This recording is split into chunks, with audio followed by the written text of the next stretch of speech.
Ma question est tourne autour de la dîme.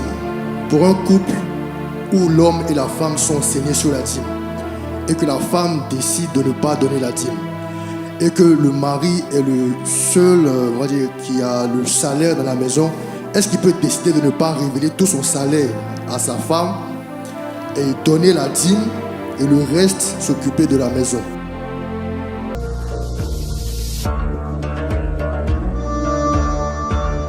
Non, là, si toi tu es le chef et que ta femme dit elle ne donne pas la dîme, tu lui dis je suis le chef. Et dans cette maison, moi le chef. De mon salaire que je touche, nous allons donner la dîme à l'Éternel. Alors je ne demande pas ton avis dessus, ça dit c'est clair, ce n'est pas discutable.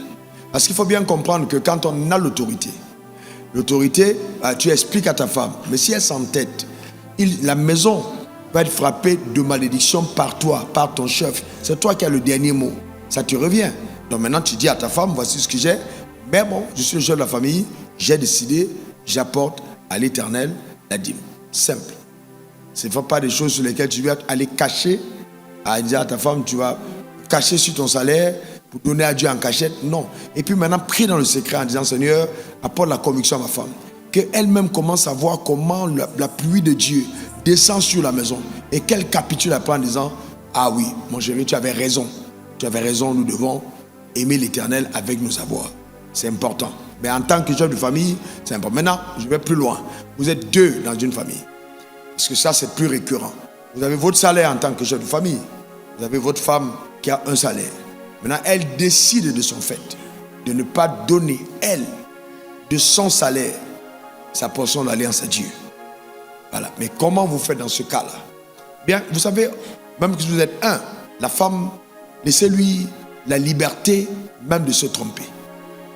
Donc, vous, suivant le salaire que vous avez, vous décidez, vous, d'être intègre sur votre salaire. Ça dépend de comment est-ce que vous gérez vos finances. Mais si elle dit, moi, de ce que j'ai de mon côté, je ne donne pas ma portion d'alliance, dans mon cas, je dirais, ce n'est pas la peine de lutter là-dessus. Ce n'est pas la peine. Ce qui est de ton pouvoir, tu le fais calmement et tu continues de croire en Dieu en enseignant que ta femme te retrouve dans la dynamique de la foi par rapport aux finances. Et si toi tu es fidèle, la conviction dans le cœur de ta femme va basculer par la puissance de Dieu. Je le pense. Okay? Parce qu'il y a des gens qui sont confrontés. Il y a des cas aussi où c'est le mari, plus souvent c'est les maris qui ne veulent pas donner la portion d'alliance et la femme veut donner.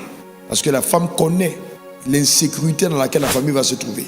Le mari dit non, on a tellement de charges, on ne va pas donner. La majorité des cas, ce sont les maris qui sont rebelles.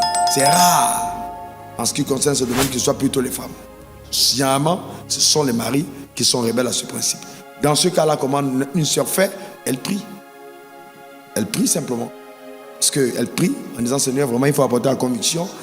Parle à mon mari, il faut vraiment que mon mari nous sorte de cette rébellion-là. Que vraiment, nous soyons véritablement intègres avec Dieu. Voilà.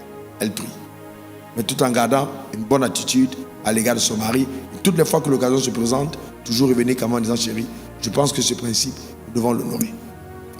Donc, voilà un peu ce que je pense.